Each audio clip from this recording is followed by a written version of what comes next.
so it's kind of like a little family road trip. We had about 4 hours in a big white van over to Baxter State Park. Everyone wants to make friends when they first get to college. There's something about like being in that white van. You're just like all in the rows, and it's just like, it's such a funny experience. And once you have that moment where it like clicks, everyone feels comfortable, and it's like you've gotten over the hump. They don't line up the other way. One of the moments that really stands out to me was one of the students on my trip was an international student from India, and he had never done any sort of hiking before. And I think it was on our first day, we'd hiked up, got to the top of a peak, and he looked around and was just in awe at the views, and he said to me, it was so hard to hike up that mountain, but it feels so cool to look out at the view and know that you got that view because you worked so hard to get there. Once you cross the tree line and you just look back and you kind of trace, the trajectory which you'd taken from the campsite, and you just feel like really proud of yourself that, okay, like you've covered like a great distance here, and it's not a joke. All of them really learned a lot about themselves and their limits and what they're comfortable with, both in terms of hiking and stuff, but also in terms of, making friends with people you've never met before. I think it was really awesome for all of us to have an international student on our trip. Oh my gosh, you never had a bagel? Like, let me show you how to make a bagel. Like, that's something that they're not ever gonna forget.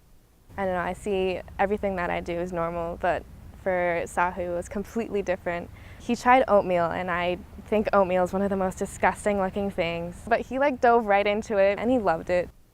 And the Hershey's and like all the s'mores and stuff. I'd see stuff like that in the movies that I never, really think I'd do that.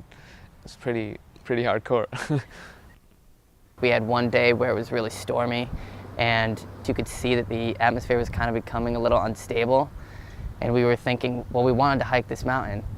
And everyone was like, come on, let's do it. And I kind of had to be the bad guy and be like, you guys, I think we should go down. And lo and behold, we got nailed with a thunderstorm. And if we had hiked all the way to the top, like was originally planned, we would have been caught in a thunderstorm above the tree line, which would have been really bad.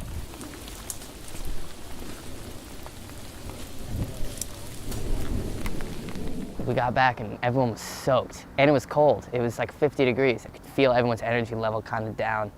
I saw some people down the road who had a fire, so I went up and asked them, and they were nice enough to give me a fire starter. That really helped. We ended up having marshmallows. We dried out our boots, our clothes. For the Baxter trip, the reason I chose it really was because of Katahdin. There's like a trail to the base of the mountain, and then you talk to a ranger and he tells you if you can go up a certain trail, if it's safe or whatever for that day. And the ranger there, he advised us to not go. As we were talking to him, the clouds just start to move. There's a little bit of sunlight.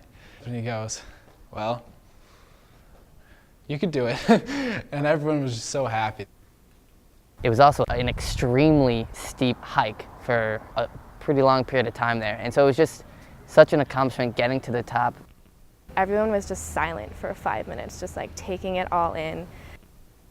Being able to see literally all the places where we had just hiked, and we could see the first day we looked over and saw Hamlin, and kind of looking down on the clouds, and then through the clouds to Chimney Pond.